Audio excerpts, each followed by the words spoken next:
Berada dalam suasana gelap di tempat yang baru memang melemaskan.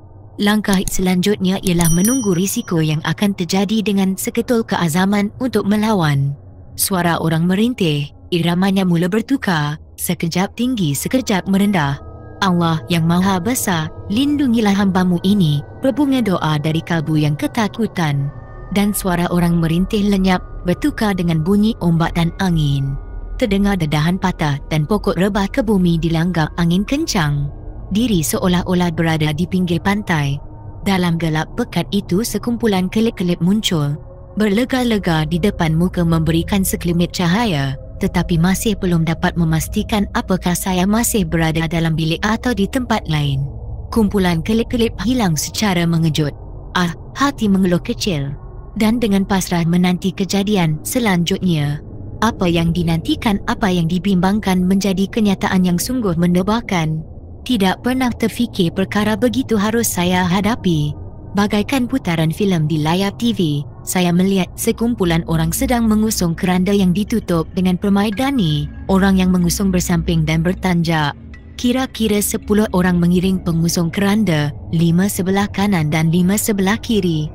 Orang sebelah kanan memukul kompang manakala yang di sebelah kiri meniup seruling dengan irama yang sungguh menyedihkan.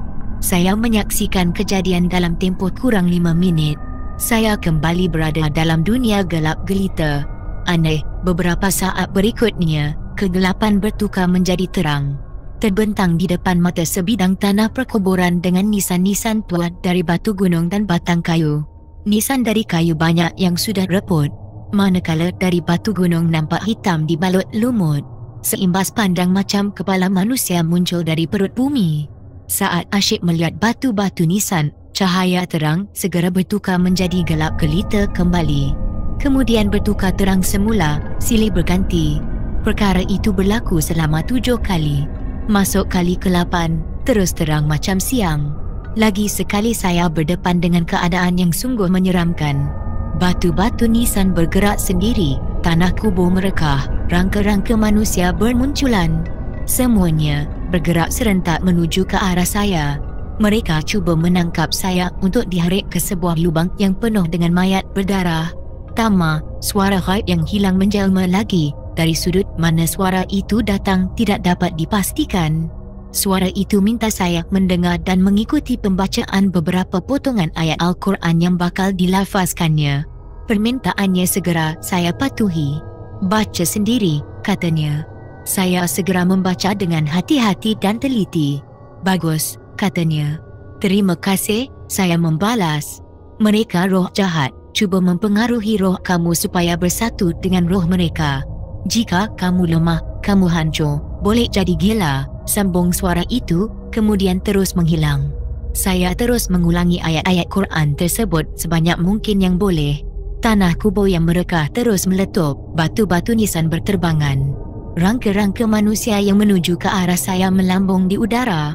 Suasana terang bertukar gelap. Tulang temulang yang bertaburan nampak bercahaya, macam kelip-kelip terbang malam. Tiba-tiba, satu dentuman kuat berlaku di sisi. Terasa paha kiri saya dipijak dan ditekan oleh sesuatu yang berat. Rasa sakit yang dialami tidak terkata. Tulang paha bagaikan hancur luluh. Aduh, saya menjerit. Serentak saya membuka mata. Tafakur yang dilakukan untuk melawan roh jahat secara kebatinan sudah berakhir. Rupa-rupanya yang menekan dan memijak paha kiri saya ialah kaki besar berbulu. Dengan sisa kekuatan yang ada saya lepaskan penumbuk ke arahnya. Tidak mendatangkan sebarang kesan, malah tangan saya merasa sakit. Dengan sepasang tangan kaki besar berbulu saya tolak. Tidak bergerak langsung. Sakit saja yang saya perolehi. Sial, tutur saya garang. Muka segera saya angkat mendongak wajah si kaki besar. Sesuatu yang sungguh menyeramkan saya lihat. Si kaki besar tak berwajah. Hanya sepasang mata sebesar telur ayam tersembul di dahi. Tiada berhidung, tak bermulut, mempunyai telinga macam telinga gajah. Dari telinga kanannya mengalir keluar lendir nanah. Baunya busuk menusuk hidung. Telinga kirinya memuntahkan darah merah segar.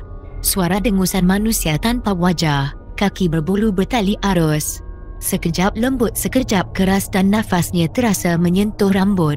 Kaki besar yang berbulu digerakkan perlahan-lahan. Dalam suasana yang serba tidak tenteram itu, saya cuba mencari lagi sebelah pasangan kaki besar berbulu. Usaha itu gagal, tidak kelihatan langsung. Manusia tanpa wajah merangkap kaki besar berbulu terus mendengus. Dia menguat macam kerbau jantan. Rupa-rupanya manusia tanpa wajah bagaikan tahu keinginan saya untuk melihat sebelah lagi kakinya. Serentak dengan itu terdengar bunyi benda lembut bergesel dengan sesuatu yang keras. Dengan pantas saya menoleh ke arah bunyi tersebut. Tidak ada apa-apa pun, semuanya nampak macam biasa. Tiba-tiba datang lagi bunyi ganjil memukul gegendang telinga saya. Dalam keresahan itu perlahan-lahan saya alihkan pandangan ke arah bunyi benda ganjil itu. Satu pandangan mendebarkan terpampang di depan saya. Subhanallah, itu yang terkeluar dari kelopak bibir. Peluh dingin terasa muncul di dahi, badan sedikit menggeletar. Tetapi, saya beranikan diri untuk melihat keganjilan yang saya anggap luar biasa. Manusia tanpa wajah mempamerkan sebelah kakinya yang selama ini disembunyikan. Kaki yang disembunyikan itu rupa-rupanya cacat. Kudung separas pangkal paha macam disambar buaya ganas. Daging segar bercampur darah bergantungan di bahagian yang terputus, kudung. Daging yang mengelilingi tulang pangkal paha bergerak-gerak macam ombak kecil. Bila diperhatikan dengan teliti, ternyata yang nampak itu adalah sekumpulan ulat putih sebesar biji beras berebut-rebut menggigit daging. Berbelas-belas ulat putih yang tewas bertarung merebut menikmati daging paha segera jatuh di lantai dan terus hilang entah ke mana. Misteri kehilangan ulat sama dengan misteri kedatangan lalat besar yang berlega di sekeliling daging paha sambil mengeluarkan dengung yang kuat. Akhirnya bergabung dengan ulat putih menggigit daging. Ah, kotor, hati saya berkata. Cis, satu tumbukan yang padu dan kuat singgah di bahu. Sakitnya bukan kepalang. Kaki kudung bergerak menyebabkan ulat-ulat putih berjatuhan dan lalat berterbangan.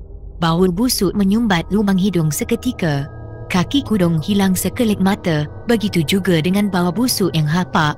Dalam rasa sengal dan sakit, saya cuba gerakkan sendi bahu yang kena tumbuk. Sekali gerak sakitnya tak terkata. Rasanya tulang-tulang sendi sudah berkecai. Apa yang boleh dilakukan ialah mengerang menahan sakit. Si kaki besar tanpa wajah terus mendengus sambil melangkah ke arah bahu saya yang ditumbuknya. Setelah maju setapak ke depan, hampir dengan bahu saya, si kaki besar undur setapak ke belakang. Perbuatan yang sama dilakukan sebanyak 7 kali berturut-turut. Dari perbuatannya itu, dapat diduga saya tidak ke mana-mana. Saya masih berada dalam bilik. Buktinya, setiap kali si kaki besar melangkah papan lantai yang dipijak berderap-derap. Sungguh pelik, si kaki besar boleh menguasai fikiran saya hingga terasa berada di suatu dunia yang sungguh terasing. Bila saya panggungkan kepala untuk melihat bagaimana dia mengangkat kaki untuk melangkah ke depan dan ke belakang. Kaki besar, burut dan berbulu macam mana pijak lantai papan tak patah, syaitan agaknya. Belum pun suara hati saya berakhir, satu tendangan singgah di kepala. Otak terasa bergegar, kulit bagaikan terkoyak. Telinga berdesing panjang yang diakhiri dengan bunyi guruh dan petir. Setelah itu saya tidak tahu apa yang berlaku. Tama, sayup-sayup terdengar nama dipanggil. Tidak tahu siapa yang memanggilnya. Tama, datang lagi suara itu. Saya tidak boleh menjawab, suara tersekat di kerongkong. Tama, kali ketiga nama diseru. Perlahan-lahan jari jemari yang keras saya gerakkan, begitu juga dengan sepasang kaki. Terbukti anggota tersebut masih berfungsi. Kelopak mata saya cuba pejam celikkan, semuanya masih dalam keadaan baik. Terasa badan digoncang berkali-kali oleh seseorang. Kelopak mata saya koyakkan lebar-lebar. Datuk duduk bertinggung di depan, anak matanya memanah ke arah anak mata saya lalu pandangan cucu dan Datuk bersambung. Sesuatu yang luar biasa terasa bergolak di ulu hati. Renung tepat ke arah anak mata aku. Jangan gerakkan anak mata kamu ke mana-mana, lembut Datuk bersuara. Saya patuh dengan arahannya. Saat mata bertentangan, perasaan saya jadi tidak tentu arah. Macam-macam perasaan yang muncul, ada rasa marah, benci dan geram. Kemuncak dari semuanya membuat saya mahu segera keluar dari suasana itu dengan menjerit atau lari dari situ.